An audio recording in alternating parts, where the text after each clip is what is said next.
नमस्कार दोस्तों, मैं डॉक्टर विनीता पांडे एक बार फिर आपके सामने उपस्थित हूँ। और आज हम बात करने वाले हैं कि आपका जो यूजीसी का एक कोर्स होता है एमएड मास्टर ऑफ एजुकेशन, इसके बारे में हम बात करने वाले हैं कि आपका जो यहाँ पर स्पेशलाइजेशन के कोर्स होते हैं और उसमें बहुत सारे बच्चे बहुत भ्रमित होते हैं कि मैडम हमें कौन सा सब्जेक्ट चुनना चाहिए।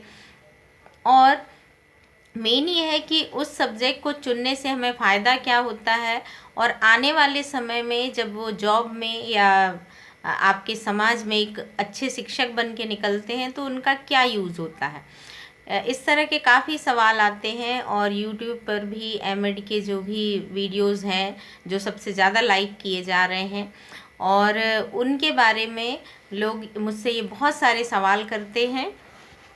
तो इनके बारे में मैं बताना चाहूँगी कि आपका जो स्पेशलाइजेशन कोर्स होता है वो आपको सिर्फ इसलिए दिया जाता है कि जैसे मान लीजिए आप किसी फील्ड में जाते हैं, टीचर के फील्ड में जाते हैं, एमएड करने वाला तो आसानी से स्कूल का प्रिंसिपल बनाया जा सकता है। और एमएड में जब आप जाते हैं तो वहाँ पर स्पेशलाइजेशन के लिए आपको ऐसी ऐसी चीज़ें यहाँ ऑप्शन में दी गई हैं जो सारी आपके लिए यूज़फुल होती हैं। जैसे आपका एजुकेशनल टेक्नोलॉजी, इससे संबंधित भी बहुत लोगों ने सवाल किए हैं और आपको हर सेमेस्टर में इससे रिलेटेड एक पेपर पढ़ना होता है। वहाँ पर अगर हम एजुकेशनल टेक्नोलॉजी लेते हैं तो चूंकि आपको पता है कि टेक्नोलॉजी जो है वर्तमान की बहुत बड़ी आवश्यकता है, तो एक टीचर और एक प्रिंसिपल के लिए ये बहुत ज़रूरी होता है। और साथ ही अगर आप एमएड कर रहे हैं और साथ में पीएचडी कर रहे हैं, नेट क्वालिफाई हैं, तो आप असिस्टेंट प्रोफेसर बन जाते हैं बीएड कॉलेज में। तो वहाँ पर आपको इस तरह की जितनी भी एसेसरीज होती हैं उनको चलाना आना चाहिए, उनका यूज़ करना आना चाहिए। इसके लिए आपको एजुकेशनल टेक्नोलॉजी जो होती है वो काफ़ी फ़ायदेमंद होती है। साथ ही अगले सब्जेक्ट की बात हम करते हैं, स्पेशल एजुकेशन। स्पेशल एजुकेशन जो है वो हर टीचर के लिए बहुत इम्पॉर्टेंट है, क्योंकि हमें ये पता होना चाहिए कि स्पेशल एजुकेशन वाले स्टूडेंट जो होते हैं वो कैसे होते हैं। अब तो इनकलसिव एजुकेशन भी कंपलसरी कर दी गई है, लेकिन इसमें स्पेशल एजुकेशन में आप विजुअल इम्पायर्ड बच्चों के बारे में पढ़ते हैं, हियरिंग इम्पायरमेंट जिन बच्चों को होता है उनको, अर्थोपेडिकली जो वो होते हैं, विकलांग होते हैं या अस्थिबाधित होते हैं, और जो पिछड़े हुए होते हैं और अल्पसंख्यक होते हैं, इस तरह के जो बच्चे होते हैं, और साथ ही जो अपराधी प्रवृत्ति के बच्चे होते हैं, प्रतिभाशाली प्रवृत्ति के बच्चे होते हैं, तो वो किस तरह से होते हैं और हमको उनके बारे में क्या क्या पता होना चाहिए। ये सारी चीज़ें आपके लिए बहुत ज़रूरी होती है। इसके बाद आपका एक करिकुलम स्टडीज़ का भी पेपर होता है, जिसको आप चाहें तो यहाँ पर ले सकते हैं। करिकुलम स्टडीज़ में आप पाठ्यक्रम के बारे में पढ़ते हैं कि पाठ्यक्रम का निर्माण किस प्रकार से किया जाता है, जो एक टीचर के लिए बहुत ज़्यादा ज़रूरी होता है। तो आप वो भी बहुत अच्छे से चुन सकते हैं, वो भी आपके लिए बेनिफिशियल होगा। इसमें आप आने वाली, मान लीजिए आप किसी कमेटी का मेंबर बनते हैं, तो ये सारी चीज़ें आपके लिए काफ़ी फ़ायदेमंद होगी। फिर आता है आपका टीचर एजुकेशन 1 और 2 पार्ट, ये 2 पार्ट में आपको पढ़ने होते हैं सारे पेपर। तो टीचर एजुकेशन जो है, अध्यापक शिक्षा, ये भी बहुत ज़रूरी है।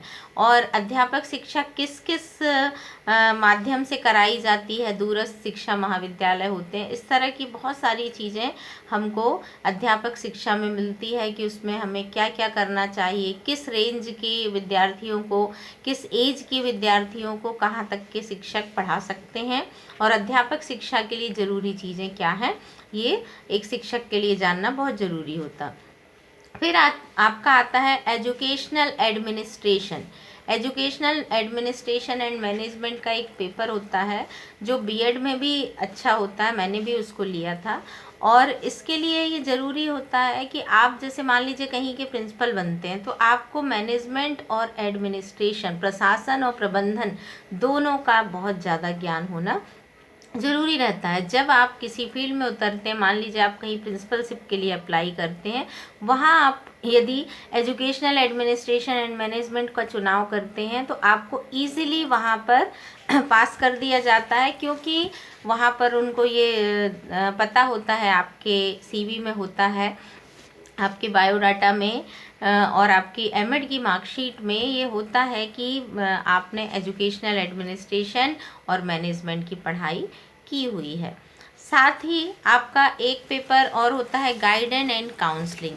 तो गाइडेंस एंड काउंसलिंग का भी यूज़ हम बीएड के लेवल पर, और आजकल तो एक काउंसलर की पोस्ट जो होती है वो अलग से ही एक डिफ़ाइन कर दी गई है कि आपको यहाँ पर एक काउंसलर आपको रखना है, जो पेरेंट्स का भी काउंसलिंग करते हैं और बच्चों की भी काउंसलिंग करते हैं। तो गाइडेंस एंड काउंसलिंग जो है उसको भी 2 पार्ट में पढ़ाया जाता है, और यदि हम उसको भी पढ़ते हैं, जैसे मैंने भी एमएड में गाइडेंस एंड काउंसलिंग का ही चुनाव किया था, तो जब हम चुनते हैं तो गाइडेंस एंड काउंसलिंग को, तो वहाँ पर हम कैरियर काउंसलर या काउंसलर जो स्कूल के लिए होते हैं, या personal counsellor, educational counsellor, vocational counsellor, इस तरह की जो भूमिकाएं होती हैं हम वो अपने महाविद्यालय और विद्यालय में निभा सकते हैं। इसीलिए हमको स्पेशलाइजेशन का चुनाव करते समय बहुत ही ध्यानपूर्वक चुनना चाहिए कि हमें कौन कौन से विषय काम के हैं।